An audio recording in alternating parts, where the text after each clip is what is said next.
ما هو زي واحد فرضا يصيب حادث ويصاب بشلل ويبدأ كئيب طول حياته غير متفائل.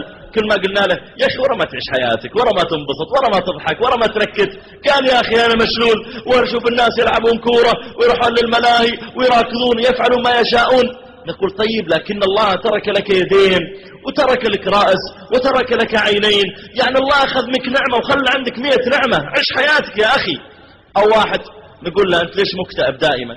قال يا أخي زميلي تخيل متخرج معي من الثانوي نسبته 76 وأنا نسبتي 95 وهذا هو مقبول بيتخرج بكرة ضابط وأنا داخل بتخرج فرد. يقول طيب ارضى بما قسم الله لك، هذه قسمة الله. قال لي عشان عنده واسطة. نقول هذه قسمة رب العالمين، ارضى بما قسم الله لك.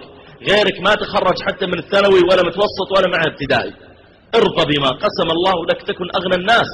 يقول الله تعالى ولا تمدن عينيك إلى ما متعنا به أزواجا منهم. لا ينبغي للإنسان أن يزدري نعمة الله عليه. يقول النبي عليه الصلاة والسلام انظروا إلى من هو دونكم في أمر الدنيا ولا تنظروا إلى من هو فوقكم فإنه أحرى ألا تزدروا نعمة الله عليكم. عندي واحد من طلابي في الجامعة أيضا غاب أسبوع، المهم أجي ذاك اليوم إلا الطالب حاضر، سلم عليه ولحقني قال يا دكتور بيك تكلم فلان وفلان من زملائنا الدكاترة هني غبت وغيبوني وأخاف ينزل فيني خرمان. قلت طيب ليش غايب أسبوع كامل أنت؟ قال والله كان عندي ظروف. قلت طيب وش الظروف؟ أنا بكلم لك دكاترة يحذفون عنك الحرمان وعلم وش الظرف اللي عندك؟ قال والله يا شيخ ولدي كان مريض. قلت أسأل الله أنه يشفيه ويعافيه وإن شاء الله إنه مرض بسيط ويشفى.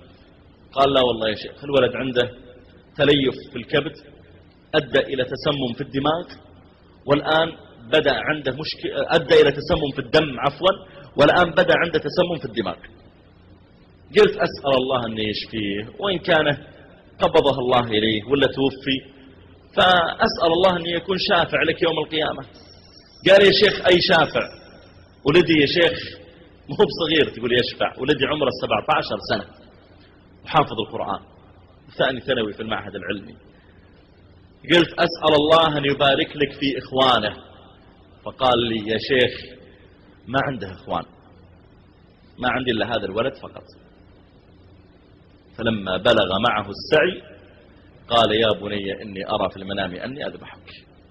يوم صار الولد رجال ويسوق السيارة ويسترجل به قدام الناس ويصب القهوة ويقلط الضيوف ويوكله على أموره، ولدي ورجال وبنزوجك ويلا اعرس، لا تأخر تقدم.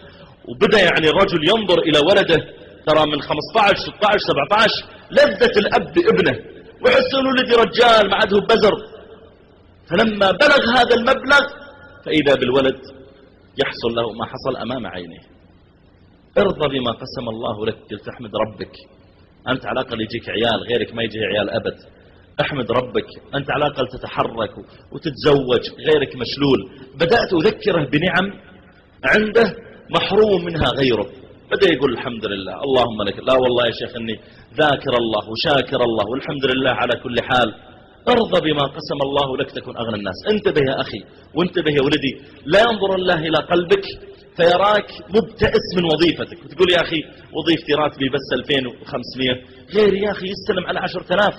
نقول في غيرك ما يستلم ولا ريال، وفي غيرك قضى الله وقدر عليه أنه يولد في بنغلاديش ولا يجد له أي وظيفة ويجي يكنس الشارع ب300 ريال.